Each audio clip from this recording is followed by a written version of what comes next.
जय हिंद दोस्तों, वंदे मातरम। कश्मीरी फाइल्स की अपार सफलता के बाद विवेक रंजन अग्निहोत्री सुर्खियों में आ गए थे कि उन्होंने किस प्रकार से कितनी सरलता से कश्मीरी हिंदुओं की पीड़ा को सभी के सामने जाहिर कर दिया था। इसके बाद अभी उन्होंने कुछ दिनों पहले ही एक ट्वीट में इस बात की तरफ इंडिकेशन दिया है कि वो अपनी फाइल्स करके जो ट्रायोलॉजी है उसकी तीसरी मूवी की तरफ अब आगे बढ़ रहे हैं और पिछले 2 साल से जिसकी रिसर्च भी जारी है। इस मूवी का नाम बताते हुए उन्होंने घोषणा करी कि इसका नाम दिल्ली फाइल्स है। जाहिर सी बात है, इसके ऊपर दिल्ली में जो कुछ भी हुआ है उसको लेकर ही बात करी जाएगी और अधिकतर लोग इस तरफ इशारा कर रहे हैं कि 84 में जो कुछ हुआ था उसके ऊपर ही इस फिल्म की कहानी आधारित होने वाली है। लेकिन अब महाराष्ट्र के सिख एसोसिएशन ने इसको लेकर एक बयान जारी किया है जिसमें कि हल्की फुल्की आपत्ति भी दिखाई दे रही है। तो मतलब विवेक रंजन अग्निहोत्री की इस मूवी का विरोध बनना शुरू होने के पहले ही शुरू हो चुका है। निर्देशक विवेक अग्निहोत्री कुछ वक्त पहले तक उनकी फिल्म द कश्मीर फाइल्स को लेकर खूब चर्चा में थे और वाहवाही भी लूट रहे थे। फिल्म को दर्शकों ने खूब सपोर्ट भी किया और प्यार भी दिया, जिसके बाद विवेक ने अपनी अगली फिल्म द दिल्ली फाइल्स का ऐलान किया है। फिल्म के निर्माण की घोषणा करने के कुछ दिनों बाद ही महाराष्ट्र के सिख एसोसिएशन ने सोमवार को कहा कि फिल्मकार को समाज की शांति भंग करने से बचना चाहिए।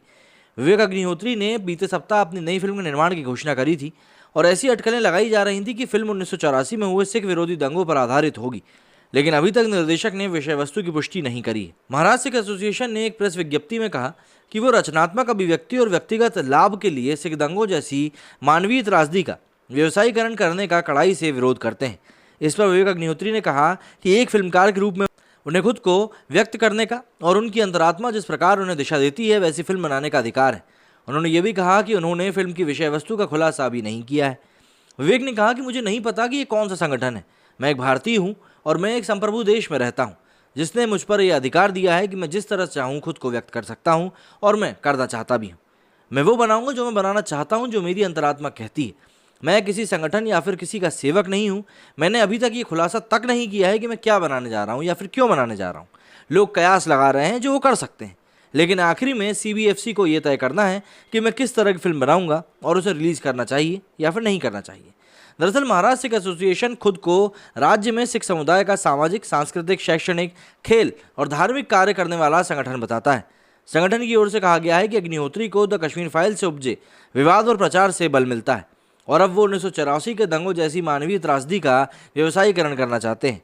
गौरतलब है कि हाल ही में विवेक चेन्नई में दिए गए अपने बयान के कारण भी चर्चा में थे और विवेक रंजन अग्निहोत्री पिछले काफ़ी समय से वैसे भी कश्मीर फाइल्स को लेकर आप देखेंगे कि रिलीज़ के पहले तक इतनी ज़्यादा बातें हो नहीं रही थी। वो इक्का दुक्का लोग जो बातें करते हैं वही बातें कर रहे थे, इसके अलावा कोई कुछ ज़्यादा कह नहीं रहा था।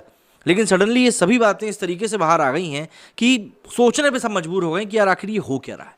तो इसीलिए ऐसे में जब विवेक अग्निहोत्री ने दिल्ली फाइल्स को लेकर घोषणा करी है तो कई लोगों को दिक्कत हो रही है। मेरे इस वीडियो में फिलहाल इतना ही। जय हिंद, जय भारत।